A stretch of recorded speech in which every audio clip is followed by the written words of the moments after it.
कृपया चैनल को सब्सक्राइब करें और घंटी वाले बटन को दबाएं। हम लोग जहाँ रहते हैं इसको संसार कहते हैं। यह संसार बहुत बड़ा है, इतना बड़ा है कि खड़ा होकर भी संपूर्ण संसार को नहीं देख सकते। ऊपर नीचे कहीं भी संसार खत्म नहीं होता है। देखने में यह संसार सागर है। इस बहुत बड़ी दुनिया में विराट रचना में हम लोग पड़े हुए हैं। हम देह में आए हैं और देह संसार में रहती है। इस देह में रहकर छोटी उम्र का, कुछ बड़ी उम्र का, जवानी उम्र का, अधेड़ उम्र का और बुढ़ापे का भोग भोगते हैं। फिर एक दिन शरीर को छोड़कर चले जाते हैं, लेकिन संसार में ही रहते हैं। जो सूक्ष्म संसार है, फिर वहाँ का भोग भोग कर पुनः इस संसार में आते हैं। कितनी बार आए और कितनी बार गए ठिकाना नहीं। इस संसार में किसी न किसी प्रकार का दुख होता ही है। दुख कभी पीछा नहीं छोड़ता। यहाँ तक कि परलोक में भी दुख कभी पीछा नहीं छोड़ता। दूसरे जन्म में भी दुख होता है। इसलिए हमारे यहाँ जितने अच्छे आदमी आए, उन्होंने एक स्वर से कहा, इस संसार से बिल्कुल छूट जाओ। इस संसार में जब तक शरीर लेकर आओगे तब तक अवश्य ही दुखी होगे। इसलिए इस संसार सागर को तरने के लिए सभी महापुरुषों ने कहा, ईश्वर भजन करके संसार सागर से तरना होगा। ईश्वर भजन ही ऐसा है जिसका अवलंब लेकर सारे दुखों को कोई पार कर सकता है। फिर वह दुख में नहीं आवेगा। यही एक उपाय है। भगवान श्री राम ने यही समझा था। वे राजा होकर शासन करते थे और कहते हैं कि उनके समय में लोग बहुत सुखी थे। फिर भी जो स्वाभाविक दुख होता है वह तो आवेगा। स्वयं उनको भी स्वाभाविक दुख आया और उनको भी भोगना पड़ा। दैहिक ताप, शरीर में से जो रोग उत्पन्न होते हैं, दैविक ताप अकस्मात होता है। जैसे गाज से गिर जाना या फिसल कर गिर गए, हड्डी टूट गई आदि भौतिक ताप प्राणियों द्वारा जो कष्ट प्राप्त हो, जैसे बिच्छू का डंक या सर्प का दंश आदि, ये तीनों होते ही रहते हैं। एक आदमी ने सीता जी के प्रति घृणा भाव का कुछ शब्द कहा था। गोस्वामी तुलसीदास जी ने रामायण में लिखा है, सिय निंदक अघ ओघ नसाए, लोक विशोक बनाए बसाए। भगवान राम को दुख हुआ, हमारी प्रजा सीता जी से प्रसन्न नहीं है। उन्होंने सीता जी को छोड़ दिया। सीता वन में चली गई। यह सीता जी के लिए दैविक ताप हुआ। इन तापों से छूटने का उपाय करो, यही संतों का उपदेश है। बिना ईश्वर भजन के इन त्रैतापों से छूट नहीं सकते। भगवान श्री राम ने इसको समझा। प्रजा को जितना सुख मिलना चाहिए मिल रहा है, किंतु शरीर छोड़ने के बाद भी प्रजा सुखी रहे, इसीलिए उन्होंने सब लोगों को बुलाकर सभा की ओर यह शिक्षा दी, बड़े भाग मानुष तन पावा, सुर दुर्लभ सब ग्रंथ ही गावा, साधन दाम मोक्ष कर द्वारा, पाई न जहीं पर लोग समारा, सो प्रत्र दुख पावई, सिर धुंधुनी पछताए, काल ही कर्म ईश्वर ही मिथ्या दोष लगाए। यही तन कर फल विषय न भाई, स्वर्गहूँ स्वल्प अंत दुखदाई, नर्तन पाई विषय मन देई, पलटी सुधाते सठ बिसलेही, ताई कबू भल कहीं न कोई, गुंजा ग्रही परसमनि खोई, आकर चारी लख 84, जोनि ब्रह्म दिय जीव अविनाशी, फिरत सदा माया कर प्रेरा, काल कर्म स्वभाव गुण घेरा, कमु करी करुणा नर देई, देत ईस बिनु हेतु स्नेही, नर्तन भव बारिधि कह बेरो, सनमुख मरुत अनुग्रह मेरो, करण धार सदगुर दृढ़ नावा, दुर्लभ साय सुलभ करी पावा। जो न तरई भव सागर, नर समाज अस्पाय, सोकृत निंदक मंदमती, आत्म हन गति जाए। किसी भी जाति के शरीर में हो, छोटे बड़े की बात नहीं। श्री राम सबरी के यहाँ जाते हैं, वहाँ और भी बड़े बड़े तपस्वी लोग थे, लेकिन उन सबों के यहाँ नहीं गए। वशिष्ठ मुनि ने निषाद को अपने हृदय से लगाया। भगवान श्री राम ने सबरी के जूठे बैर को खाए, यह प्रसिद्ध है। भगवान श्री कृष्ण विदुर जी के घर पहुँचे।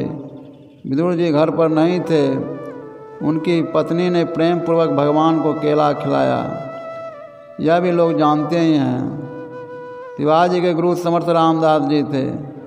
समर्थ रामदास जी की सेवा में एक शिष्य थे, वे बड़े गुरु भक्त थे। समर्थ रामदास जी भोजन करने के बाद पान खाते थे।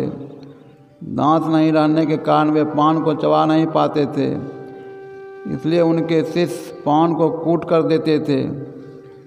जिस पात्र में पान कुटा जाता था, उस पात्र को समर्थ रामदास जी के अन्य शिष्यों ने छिपा दिया। जब पान कूट कर देने का समय हुआ तो उस पात्र को नहीं पाने पर वे शीघ्रता में अपने मुग्र से ही पान चबाकर समर्थ रामदास जी को दिया। यह बात विपक्षियों ने शिवाजी से कही। शिवाजी को बहुत बुरा लगा। वे समर्थ के भोजनोपरांत समय पहुँचे। पान चबाकर जब समर्थ को दिया गया, शिवाजी ने कहा, जिस पात्र में पान कूटा जाता है वह पात्र कहाँ है, सामने लाइए।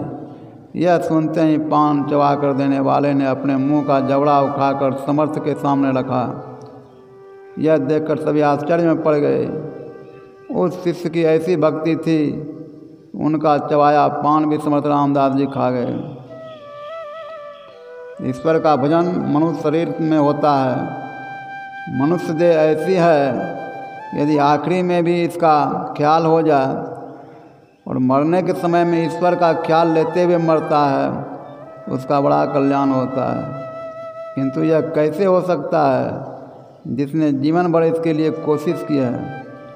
मरने के समय उसी को वैसा ख्याल हो सकता है।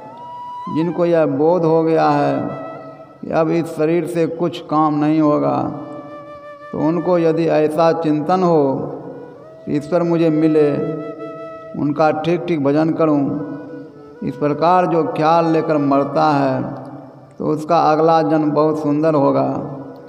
बचपन से ही वह भक्ति करने लग जाएगा। उपनिषद में आया है कि मरने के समय चित्त में जो जो भावनाएं जीव करता है, वही वही वह होता है। यही जन्म का कारण है। श्रीमद् भागवत गीता में भी आया है, यजम यम वापि स्मरणम भावम त्यज्याजन्ते कलेवरम तमे वैति कौन्तेय सदा तद्भाव भक्त्य।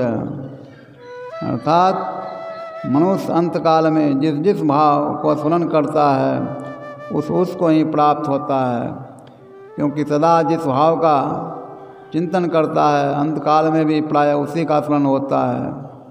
जिनको शरीर से कुछ काम नहीं हो सकता, उनको बेकार सांसारिक वस्तुओं की चिंता नहीं करनी चाहिए, क्योंकि उस चिंता से तो कुछ होता नहीं है। तब फिर बेकार सांसारिक चिंता से क्या लाभ।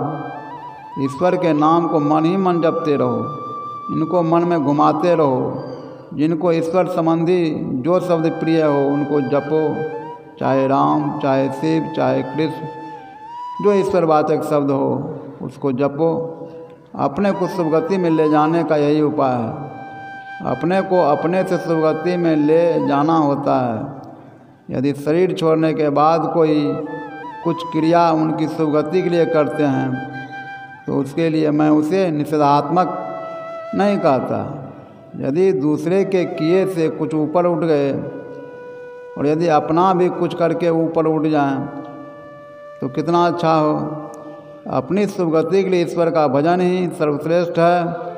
जो जीवन में भक्ति पूरा नहीं कर सका, वह मरते समय उसका वैसा ख्याल हो जाए, भक्ति पूरी नहीं हो सकी, दूसरे जन्म में ईश्वर भक्ति की भावना से प्रेरित होकर वह भक्ति करेगा।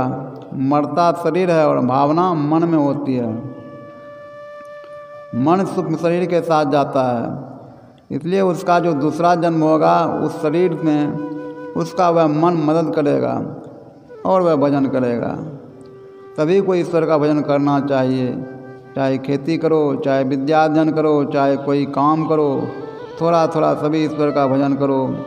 तन काम में मन राम में, सभी कोई ईश्वर का स्मरण करते हुए काम करो। गीता में भगवान श्री कृष्ण ने फलासा त्याग करने का है, कर्म करके उसको ईश्वर में अर्पण कर दो। कबीर साहब ने कहा है, जो कुछ किया तो तुम किया, मैं कुछ किया नाही, कभू कहे कि मैं किया, तुम ही ये मुझ माही। यहाँ अहंकार भाव का त्याग है। किंतु किसी को एक लाठी मार दो और कहो कि ईश्वर तुमने मारा, तो नहीं। संत बनने के जितने अच्छे अच्छे कर्म हैं उसके लिए जो कुछ किया सो तुम किया, सो कुछ किया, मैं कुछ किया नहीं। ईश्वर भजन करने में यदि ईश्वर भजन का अहंकार आता है तो उसको परमात्मा भजन में ही गिराता है। ईश्वर का भजन मन में ऐसा बना लीजिए कि शरीर छोड़ते छोड़ते भी वही याद रहे। कितने रोगी हो, कितने वृद्ध हो, यदि उसका मन फिर जाए और ईश्वर का भजन करते करते शरीर छोड़े तो उनकी वह गति होगी जो श्राद्ध क्रिया से नहीं हो सकती। इसलिए सबको ईश्वर भजन करना चाहिए। इसीलिए भगवान श्री राम ने कहा, यह शरीर बड़े भाग से मिला है। संक्षेप में भगवान श्री राम ने समझाया कि यह शरीर विषय भोग के लिए नहीं है, स्वर्ग का सुख भी थोड़ा ही है और अंत में दुख है।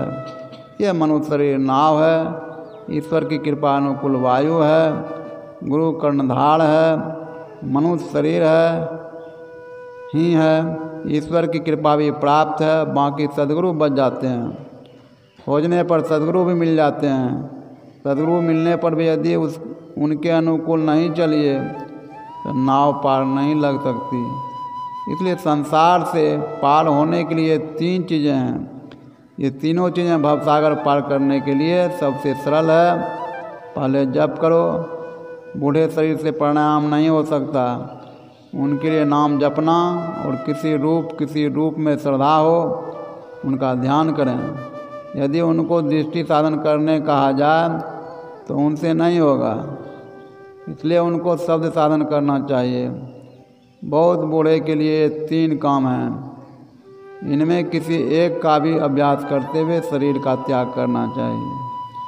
श्री सद्गुरु महाराज की जय। यह प्रवचन पूर्णिया जिला अंतर्गत खजुरी में वार्षिक अधिवेशन के अवसर पर दिनांक 8/5/1966 के प्रातःकालीन सत्संग में हुआ था।